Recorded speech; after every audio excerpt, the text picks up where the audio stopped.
Vous êtes sur Gabon 24, bienvenue dans cette grande édition d'information. Tout de suite, les principaux titres. Le Gabon s'apprête à célébrer dans quelques heures le passage de 2017, marqué par des feux d'artifice et un concert géant sur le front de mer de Libreville. Une Saint-Sylvestre également marquée par le discours du chef de l'État à la nation, Ali Bongo Ondimba. Au Burundi, le président Nkurunziza opte pour un 4e mandat avec une possibilité de réviser la loi fondamentale après une réélection contestée l'an dernier. Et enfin, au Brésil, l'ambassadeur grec accrédité dans ce pays, Kyriakos Amiridis, a été assassiné dans une banlieue de Rio par l'amant de sa femme. Voilà tout pour le sommaire, le développement. C'est maintenant. Une fois de plus, bienvenue à tous. Commençons avec le président Ali Bongo Ondimba qui s'adressait aux Gabonais lors de son discours à la nation ce 31 décembre. Il a appelé les uns les autres au rassemblement pour la prospérité du Gabon. Le regard de Lardi Nguemamba. Dans son discours à la nation ce 31 décembre 2016, le chef de l'État Ali Bongo Ondimba appelle l'ensemble des Gabonais à converger vers le même idéal, faire table rase du passé afin d'envisager un mieux vivre social. Il nous faut à présent, en toute responsabilité, penser nos plaies et reconstruire ensemble le lien social et le vivre ensemble qui le sous-tend. Nous devons changer nos idées, changer nos mentalités, changer nos comportements. Le président Ali Bongo Ondimba veut écrire une nouvelle page de l'histoire du Gabon. Il nous faut donc consolider notre démocratie qui doit être plus en phase avec nos réalités, notre environnement, notre sociologie et nos valeurs traditionnelles profondes. Cela passe notamment par l'amélioration de notre système électoral qui comporte en effet trop de risques de division et d'affrontement et dont il nous faut absolument sortir. Il nous faut également consolider notre système institutionnel car, hérité de la Conférence nationale et des accords de Paris et d'Arambo, certaines institutions méritent des évolutions et des adaptations aux nouvelles réalités de notre pays. Ali Bongo Ondimba souhaite par ailleurs placer l'année 2017 sous le sceau de la consolidation, la concorde et rejette la discorde. Allons à présent du côté du front de mer où se trouve Ismaël Obionzé, notre envoyé spécial, où concerts géants et feux d'artifice sont attendus à quelques heures de la célébration de la fête de la Saint-Sylvestre. Ismaël, bonsoir. Bonsoir, c'est devenu un classique. Chaque 31 décembre, les autorités gabonaises organisent un grand spectacle sur le front de mer, suivi d'un géant feu d'artifice. La circulation automobile est interrompue sur ce site qui doit accueillir plusieurs milliers de réveillonistes. Le ministère de l'Intérieur a déjà prévenu. L'usage et la vente des artifices de divertissement sont prohibés, une mesure adoptée depuis plusieurs années déjà, avec pour effet de limiter les risques d'incidents et d'accidents dans bien de situations. Évidemment que la fête va se poursuivre dans plusieurs quartiers de Libreville sous haute surveillance sécuritaire. À vous l'antenne. Nous restons toujours de ce côté du front de mer où se trouve cette fois-ci Andy Neltungi qui suit pour nous donc le coup d'envoi de ce concert géant. Andy Tungi, bonsoir. Andy Tungi. Bonsoir. Justement, c'est ainsi qui brille déjà de mille feux en attente de l'ouverture du spectacle qui sera animé sur cette esplanade par plusieurs artistes locaux. Alors il est possible que la fête se poursuive jusqu'au matin vu la mobilité de population et de petits commerces qui abondent. Alors il y a quelques riverains qui ont tenu à accepter à répondre à nos questions. J'ai un stand ici et j'ai amené mes enfants aussi s'amuser pour le village de Noël cette année. Et franchement, par là, ça se passe bien pour le moment. Tout le monde est en joie, il n'y a pas de problème, il n'y a pas de souci, quoi. Je la termine là avec le staff comme on l'a commencé depuis le départ. Et puis, bon, l'ambiance, je la trouve même encore mieux par ici. Voilà pourquoi je suis même revenu. On est vraiment content, on est heureux ici, c'est bon. Alors, voilà ce qu'il fallait savoir sur le niveau de mobilisation ici sur le front de mer. En attendant le géant feu d'artifice, Ousmane, à vous l'antenne.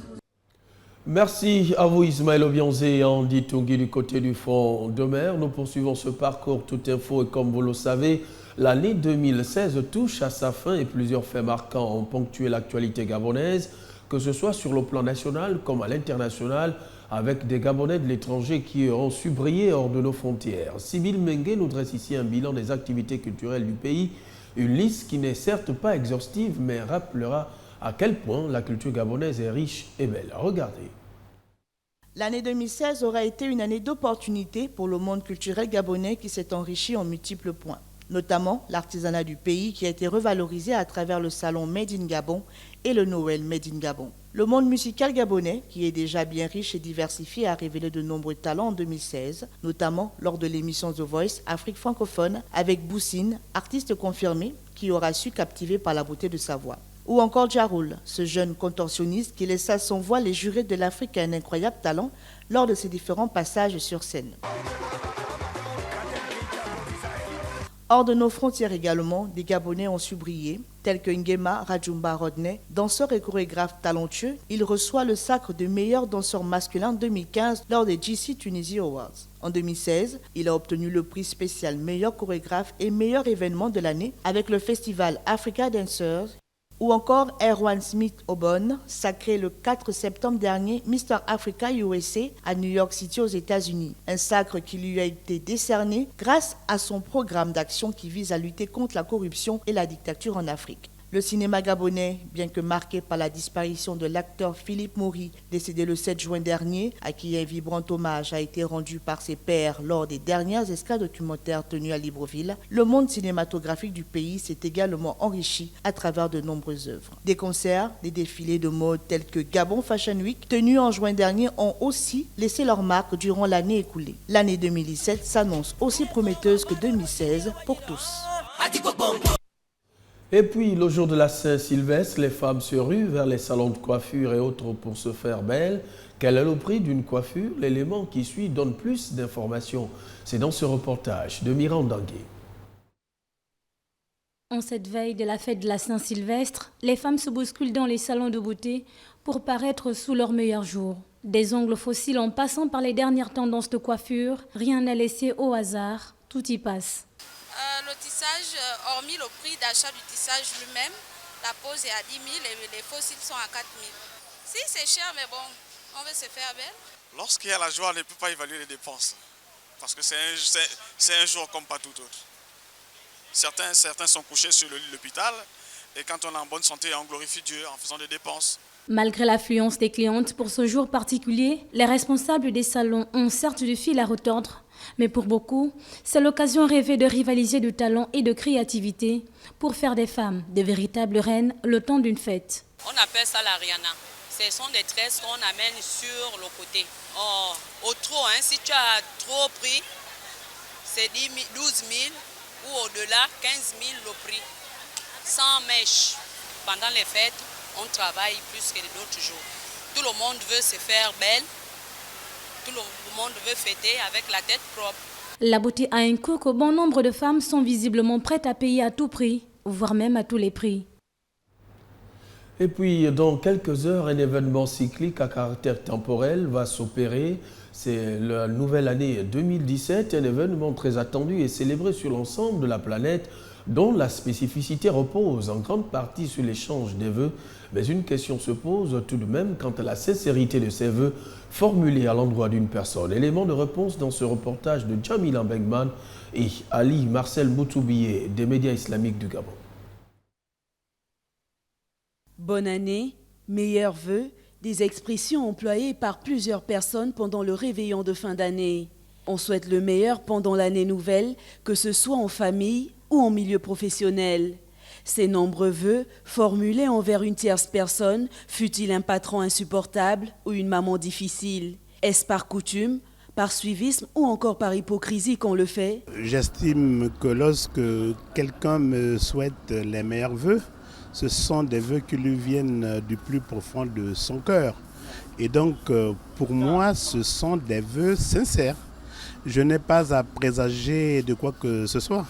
Je lui fais confiance. Si certains ne trouvent pas de mal à exprimer leurs vœux les meilleurs à leurs ennemis et même à leurs détracteurs, d'autres par contre pensent que cela est insignifiant dans la mesure où cette période n'est pas frappée du sceau des Saintes Écritures. Je ne suis pas d'avis le fait que les gens disent Nouvel An, joyeux Noël, truc là. Parce que dans la Bible, il n'y a aucun passage là qui montre que le 25 décembre, c'est la naissance du petit Jésus.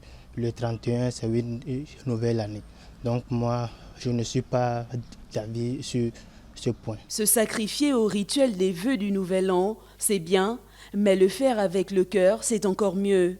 Tous ces messages de souhait mutuel, de santé et de bonheur seraient plus crédibles avec plus de sincérité.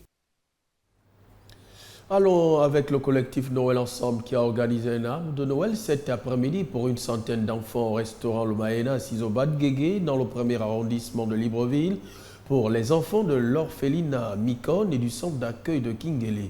Occasion pour cette ONG de sortir les enfants de leur milieu habituel pour un moment festif à l'occasion de cette fête de la Nativité. Mirande Angué et Joël Tatou. Ces instants de partage, de joie, de convivialité, passés avec les enfants abandonnés en ces lieux, illustrent bien l'esprit de fraternité du collectif Noël Ensemble qui, depuis 3 ans, écrit une nouvelle page dans l'histoire de ces enfants. Alors, ce qu'on gagne quand on organise ce genre de manifestation, c'est le bonheur sur le visage des enfants.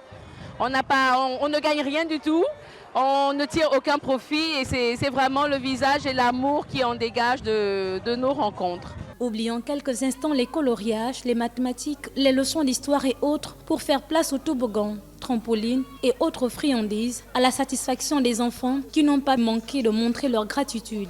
Moi, je lui remercie encore parce que c'est pas tout le monde qui s'engage d'amener les orphelins, donner la nourriture, les jus, comme ça, simplement.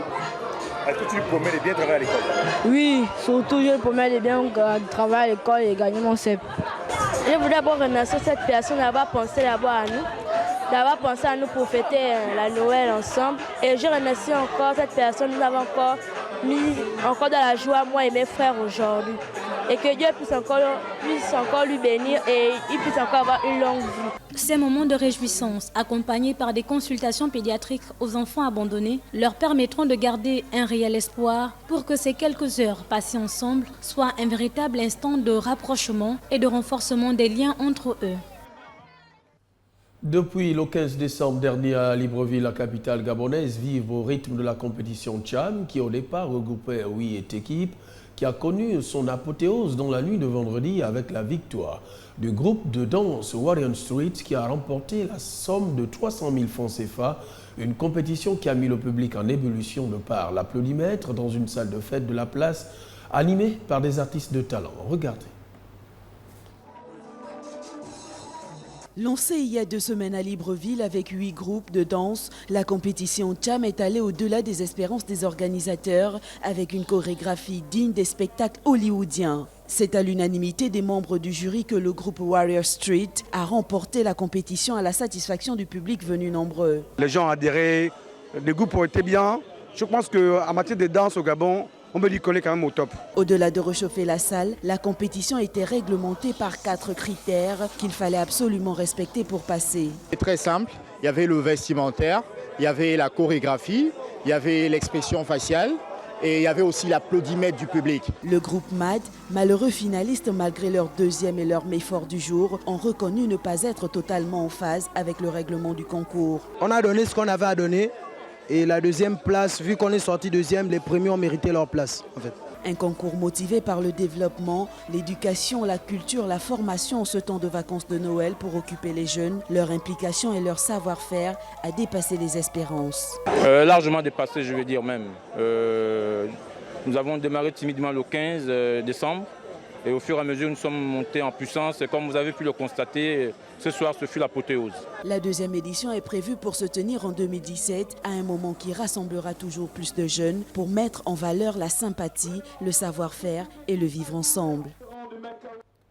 Quittons à présent le Gabon et rendons-nous en République démocratique du Congo avec ses délégués de la majorité et ceux de l'opposition qui sont pratiquement arrivés à conclure un accord de sortie de crise dans ce pays. Après 15 jours de discussion, a annoncé vendredi à Kinshasa l'épiscopat congolais, médiateur de ces négociations. Jean-Milan Bengman s'en fait l'écho. La crise politique qui mine la RDC est provoquée par le maintien à la tête de la République démocratique du Congo du président Joseph Kabila dont le mandat a expiré le 20 décembre dernier dans un climat de violence meurtrière. Âgé de 45 ans, Joseph Kabila est au pouvoir depuis 2001. La Constitution lui interdit de se représenter à la présidentielle qui aurait dû avoir lieu cette année, a été reportée sine die. Jeudi, la Cinco avait exprimé son intention de mettre un terme le lendemain aux négociations qui avaient été suspendues la veille de Noël, la première date butoir fixée sans accord. Commencée le 8 décembre à l'initiative des évêques, une ultime session de négociations s'est déroulée à Kinshasa sous l'égide de la Cinco. Une commission de hauts magistrats a été constituée pour examiner au cas par cas les différents dossiers. Il s'agit des dossiers des prisonniers politiques d'opinion, des exilés. La présidence de la République est assurée par l'actuel président de la République, en la personne de M. Joseph Kabila. En contrepartie, l'accord prévoit également la nomination d'un nouveau Premier ministre issu du Rassemblement, une coalition qui regroupe la majeure partie de l'opposition, constituée autour de la figure d'Étienne Tshisekedi, opposant historique en RDC. Allons séjourner à présent au Burundi où, après une réélection très contestée l'an dernier, le président burundais a évoqué la possibilité de modifier la Constitution pour pouvoir se représenter en 2020 lors d'une séance de questions publiques. Il en a profité pour menacer l'Union africaine de retirer les soldats burundais présents en Somalie et qui n'ont toujours pas reçu de salaire depuis bientôt 1 an. Le récit dans cet élément de Lardi Ngemamba. Lors d'une séance de questions publiques à la question d'un participant, Pierre Nkurunziza a évoqué la possibilité de modifier la Constitution pour briguer un nouveau mandat, le 4e en 2020. Vous vous rappelez que j'avais annoncé que je ne me représenterai pas en 2020. C'est vrai, je l'avais annoncé conformément à une décision de justice, a déclaré le président burundais. Mais les tribunaux ne sont pas au-dessus du peuple, ni au-dessus de la Constitution.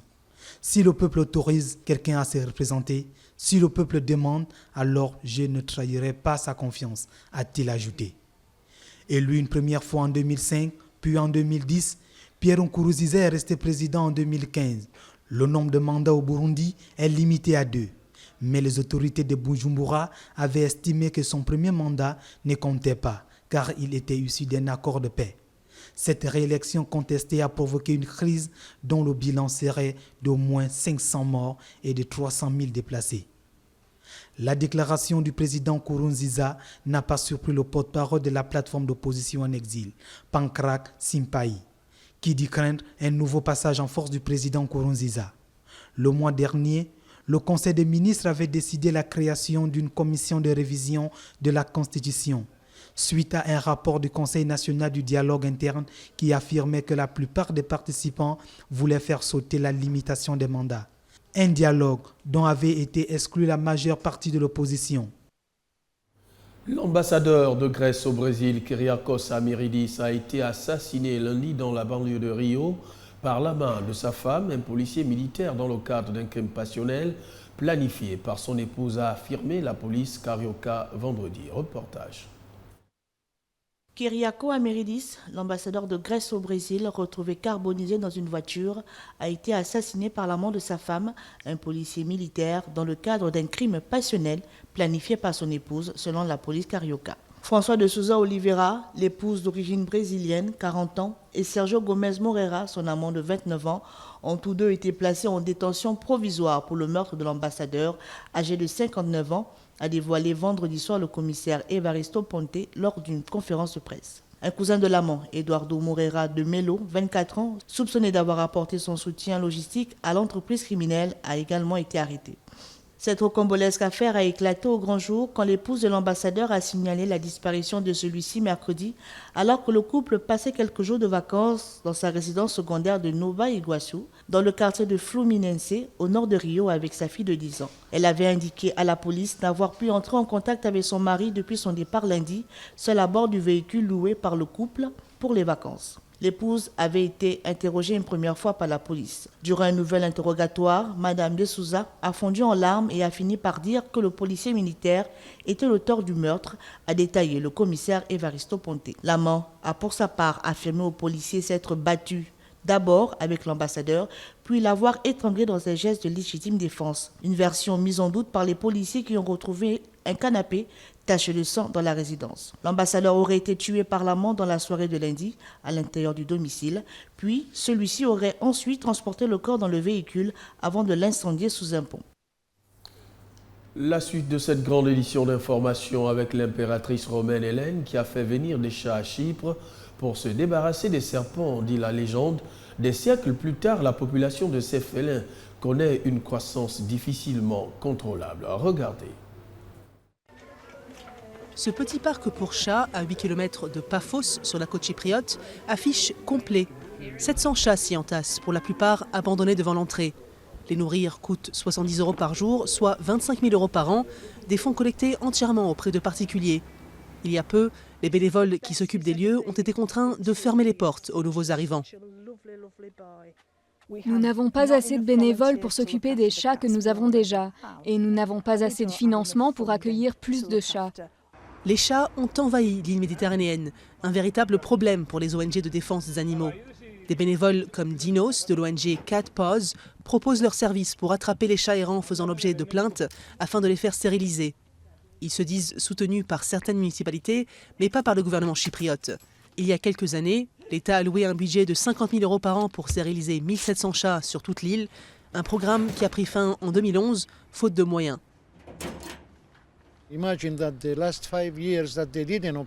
Ces 5 dernières années, ce sont 1700 chats par an qui n'ont pas été opérés. Imaginez combien de chatons cela représente. Des milliers.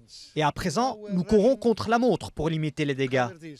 Une fois les chats mis en cage, Dinos les emmène chez un vétérinaire pour les faire stériliser. Une chatte peut mettre bas près de 10 chatons par an et la stérilisation est le seul moyen de contrôler la population.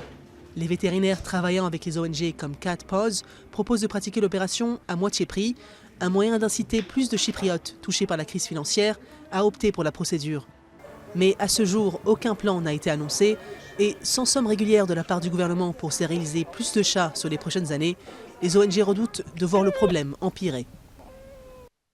Au sport, la mutuelle de l'université Omar Bongo a organisé un match de football ce samedi 31 décembre 2016 dans l'enceinte de cet établissement à l'occasion de la célébration des fêtes de fin d'année. Objectif, se retrouver en toute convivialité entre étudiants après une année de dur labeur. Le récit de Jamila Bengman.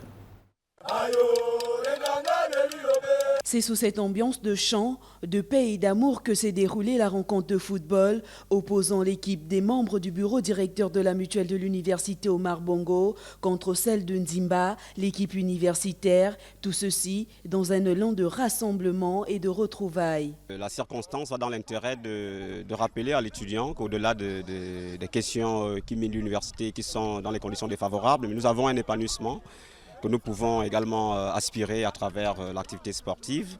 Donc voilà, nous sommes là déjà pour disposer le corps afin qu'ils reçoivent la nouvelle année dans un état bien disposé, je vais le dire comme ça, pour que l'esprit 2017 soit bien assis. Les Nganga, l'équipe des supporters encore appelés les ambianceurs, étaient bien présents pour accompagner les étudiants dans leurs activités sportives en entonnant plusieurs chants afin d'encourager les athlètes sur le terrain. Les Nganga, déjà, comme on dit, c'est un groupe de supporters, un groupe d'ambianceurs.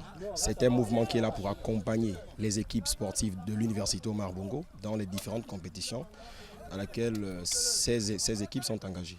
C'est tout dire que l'université Omar Bongo n'est pas en reste de la célébration des fêtes du Nouvel An et entend aussi mettre du sien pour accompagner à travers les Nganga l'équipe nationale Les Panthères dans la perspective de la CAN Total Gabon 2017 dont le coup d'envoi aura lieu le 14 janvier prochain.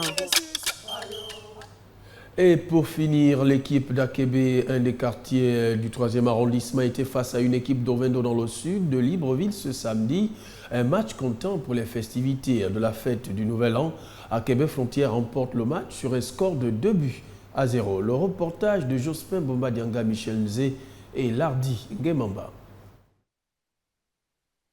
2-0, c'est le score du match qui opposait Akebe Frontière à une équipe d'Ovendo ce samedi. Pour cette 5e édition, les hommes en bleu ont eu raison sur leur challenger du jour. Un match qui s'inscrit dans l'optique de la célébration de la fête du Nouvel An. C'est une compétition qui réunit tous les fils et les filles des Akebe et ses environs. Parce qu'il n'y a pas que ceux des Akebe qui viennent et c'est un peu de s'élargir avec tous les quartiers environnants. Insatisfait pour les deux équipes. Ça nous fait plaisir parce que c'est chaque année, on organise un tournoi entre les jeunes et les anciens. Et chaque année, c'est les anciens qui gagnent. Donc je suis toujours content. Pour nous, ce n'est pas la victoire n'est pas un machin important. Notre objectif, c'est se retrouver entre frères et grands frères. C'est juste le retrouvailles entre frères et sœurs. On se retrouve, on prend un jeu ensemble pour souhaiter bonne année à tout le monde. Terminer l'année 2016 en beauté, dans la convivialité et l'harmonie, était l'objectif de ce match de gala remporté par l'équipe d'Akebe Frontière. Ce journal s'achève, mais avant le rappel des principaux titres qui l'ont constitué, le Gabon s'apprête à célébrer dans quelques heures le passage de 2017, marqué par des feux d'artifice et un concert géant sur le front de mer. Une Saint-Sylvestre marquée également par le discours à la nation du chef de l'État, Ali Bongo Ondimba. Au Burundi, le président Nkurunziza opte pour un 4e mandat avec une possibilité de réviser la loi fondamentale après une réélection contestée l'an dernier. Et enfin au Brésil, l'ambassadeur grec accrédité dans ce pays, Kyriakos Amiridis, a été assassiné dans une banlieue de Rio par l'amant de sa femme. Merci de nous avoir suivis, c'était le journal de la rédaction. Restez toujours sur Gabon 24, l'information continue. À plus tard.